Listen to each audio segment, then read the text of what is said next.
উত্তরে উপজেলার দাবিতে টানা 48 ঘন্টা হরতালের আজকে দ্বিতীয় দিন। ভোজপুরের গাড়ি আটক করেছেন হিয়াকুর এলাকাবাসী। তারা ভোজপুরের গাড়ি দেখে সবাই ক্ষিপ্ত হয়ে গেছে। তো সবাই মানবতার দৃষ্টির দিকে তাকিয়ে, উনি প্রবাসী যাত্রী ছিল বিদায় তাকে ছেড়ে দেওয়া হয়েছে। প্রবাসী কে যাচ্ছে আপনি?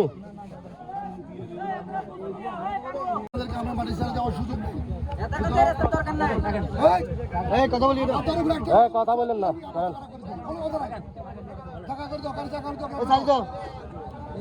প্রবাসী যাত্রী যেহেতু ছাড়া দেন।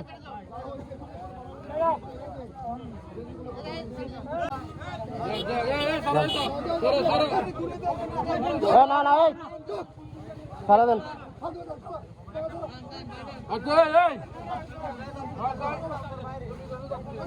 ভাই টানেন টানেন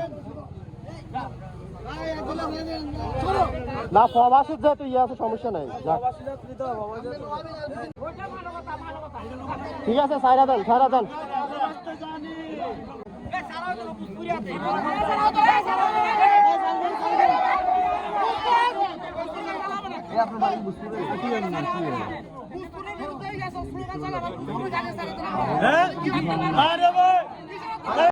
সাইরা দেন ভাই সাইরা দেন।